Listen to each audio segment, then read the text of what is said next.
bounce like songs. Not a true bounce song, but I appreciate Drake for the effort. And then just still kind of like Louisiana shit. a little bit. I do like those girls when the song come on, and they immediately just, Something I don't know if they even do that. The minute the song comes on, they just give up. Yeah. Give up on the mic. Oh my God. Take it out. Everybody get your motherfucking roll on.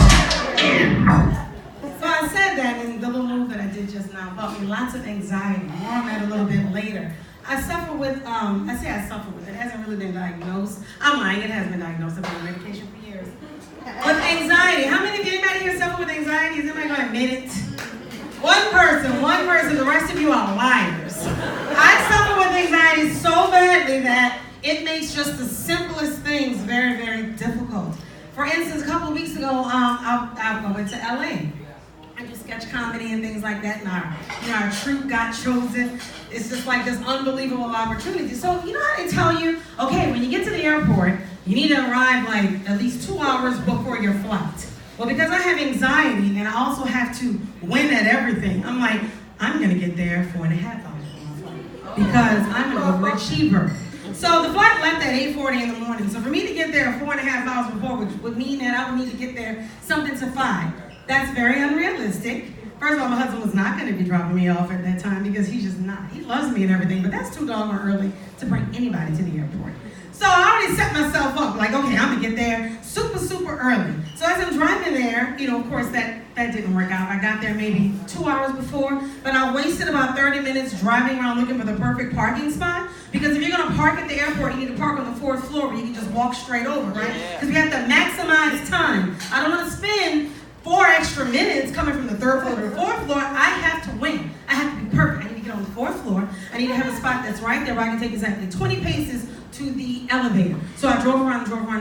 Finally found the right spot. At this point, I'm like, God damn it, it's only 2 hours before. I'm supposed to get here 4 hours before. I'm already losing. Y'all, it's fine, but that's just me. I made sure I stuffed everything into my backpack purse so that I could be that little person, that travel light person that gets on with just the one bag, and you wonder, where are her clothes? How is she doing this? I wanted to be that person. I went and bought a special little bag with the wheels that go in like a multi-direction, so I wouldn't have to do this, because so I could just like strut down the runway like this. Like, I'm a traveling expert. I'm not. I travel like once a year, but nobody needs to know that but me. Mind your business. So I'm like, okay, I got the hard case, got the multi-directional wheels. I'm not gonna get tripped up while first class or business class is looking at me like, so sorry, you have to go to like row 30F. Just like, I am an experienced traveler. I got here 4 hours before. Look at me. But I already messed up because I wasn't there 4 hours before. It was 2.5 hours before. Like I just told you, I wasted 30 minutes looking for the perfect spot on the 4th floor. Why? Because when you park on the 4th floor, you can just walk straight over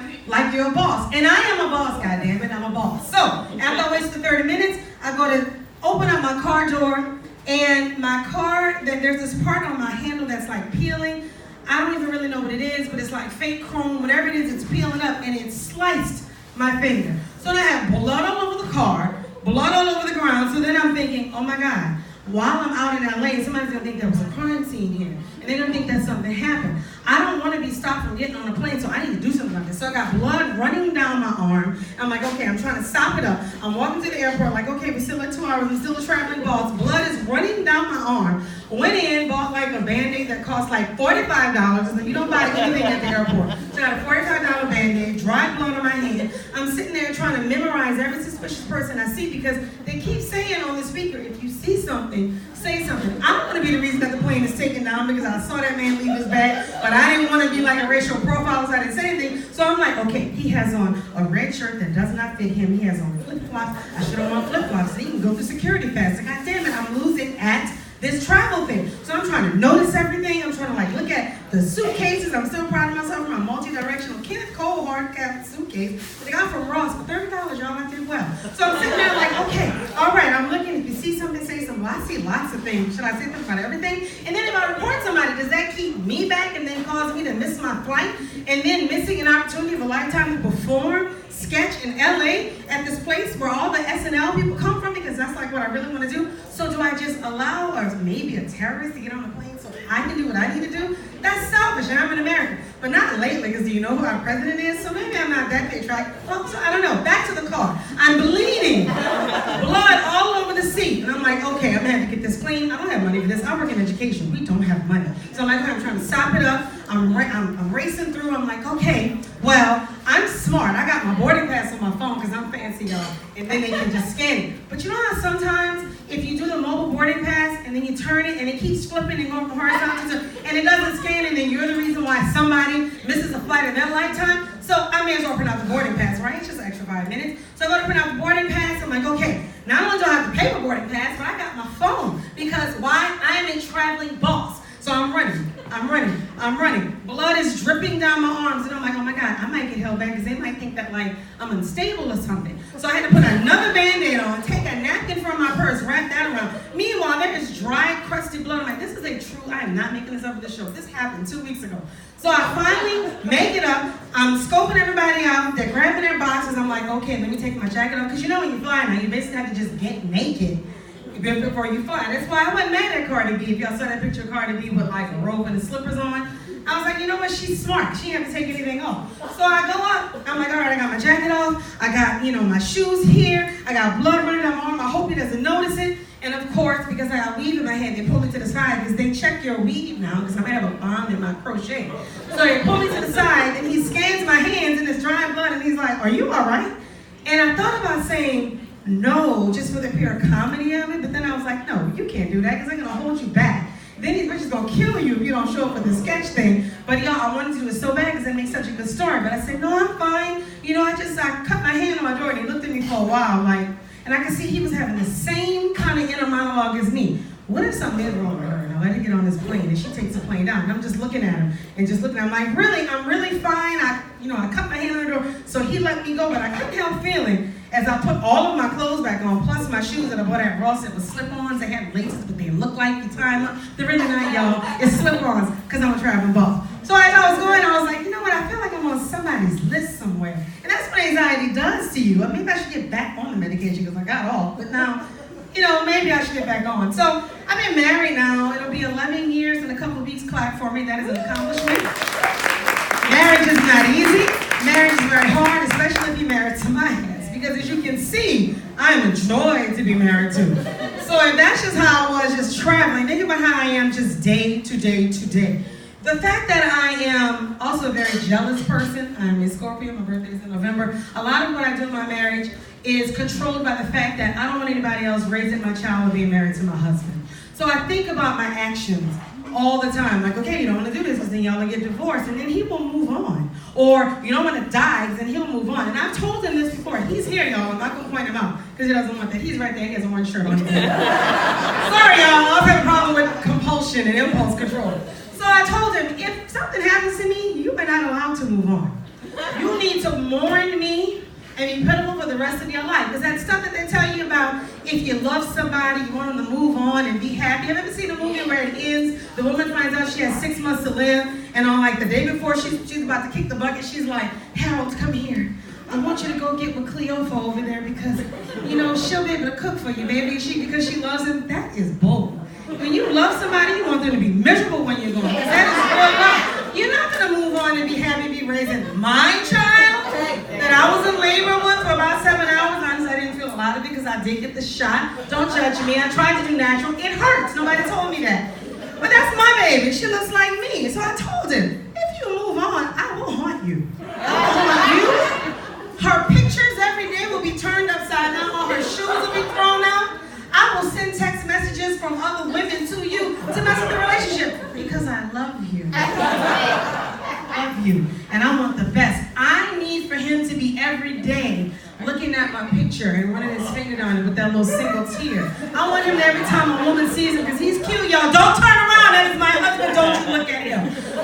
I want him every time a woman wants to, hey, I see you, it's a single father in the park. Because don't they always get y'all, I have a cousin who shall remain nameless who posts pictures of him with my little girl and my brother has done this too. And they look like single fathers. There's something about women that just, look, he's taking care of the little baby. My husband would get attention in the park with my daughter because she's gorgeous, he's cute, and I will not have it. I will not have it. I'll show up at that moment as a ghost and just make things go awry. I will come and appear to my daughter in the middle of the night and tell her, I'm going to need you to say this and she'll listen to me because I'm her mom. She won't question why I'm a ghost because she will be there for me. She will ruin whatever relationship he'll try to have. Why? Because I love him with all of my heart. And that is real, real love. Y'all clap for me. That's real love. Don't let people tell you that it's healthy to want the other person to be happy. Being miserable together means that you are in love. When I see miserable couples, I don't feel sorry for them. I'm like, that's real love. That is real love. You keep it going. Don't talk about things and communicate and work it out. Love is about being miserable together, right? Right. Agree with me? I had problems, y'all. I'm off my meds. All right. I can also trace my problems back to the fact that I was homeschooled. Clap your hands if you know what homeschool is. That's more than you should know. I wasn't homeschooled. Like right now, if you're homeschooled, people are like, oh, I understand the education system is crap. People are shooting people. Like homeschool is sexy and cool now. Like it's just this thing. They have support groups. You can play sports. No, when I was getting homeschooled, it was like we were part of Sister Wives. Okay, this is a long time ago. I refuse to tell you how old I am, but it was not cool. People didn't know if I was really smart, really stupid, or pregnant. They couldn't understand, like, why are these black people, why are these black children at home? So I went through a lot because I was just sheltered. I'm the oldest of 5. It was terrible. I'm not doing this to my child. So outside of just being the weird person, the eyeball, and setting me up, I guess, to have a career as a stand-up comedy, because I had problems, y'all. One of the things that was really scary to me was going to parties. Because when you're homeschooled, and raised in an extremely Christian environment where you can't listen to secular music, so where you had to actually set up secular music drop-offs with your friends, or my friend would record Q93 on cassette, drop it off, 3 knocks at my window, and then I'd get it, and then I would listen to the music. That's what's talking to you right now. I got a lot of problems, but that's another show. So one of the things that was very hard for me was going to parties and learning who DJ Jubilee was. Clap your hands if you know who DJ Jubilee was. Okay, so what the hell with the DJ here? I set the stage for you how me, the first year I started college, again, I'm not telling you what year it was, what it was like for me to walk into a party with DJ Jubilee and not understand how everybody already knew all the dances, and there was no YouTube, but they already knew what to do. So here we go. Come on, come on, come on, come on, come on, come on, come on. Get ready, get it, ready, get it, ready. Everything right here. What's about to happen? I say, girl, don't you do that. What is she doing? Oh, what is she doing? I say, boy, don't Okay, you the do beat is that. coming. I say, boy, don't you do that.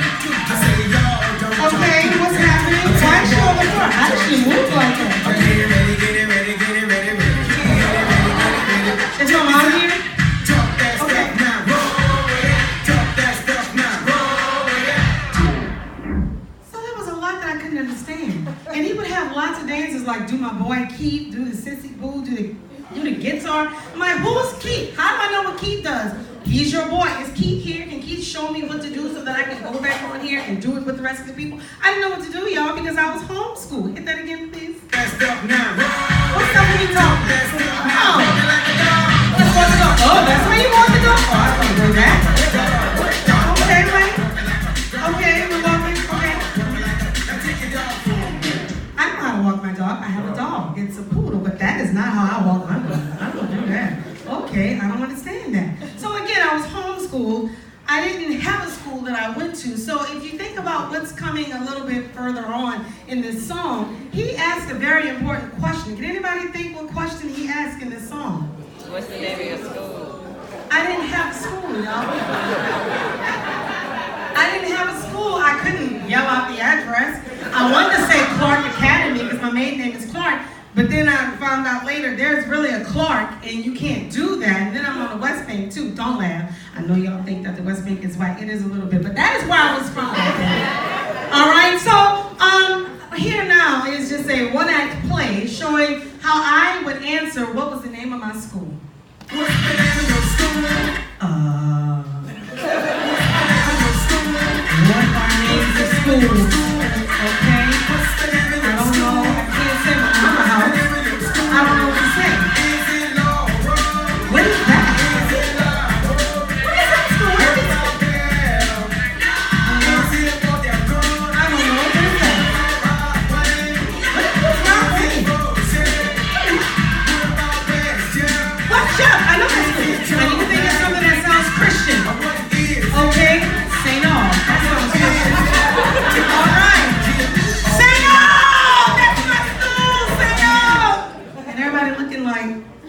go to St. Aug. Did not understand that St. Aug was an all-boys school. There was no way that I could have gone to St. Aug because I was a girl, but I was just like, yeah, I'm a Christian and saint. That's like Catholic. I mean, we're not really Catholic. It's non-denominational, but that kind of works, right? Why is everybody looking at me like that? What's going on? And that's when I knew that I suffered with deep, deep anxiety. That's my time, y'all. Thank you.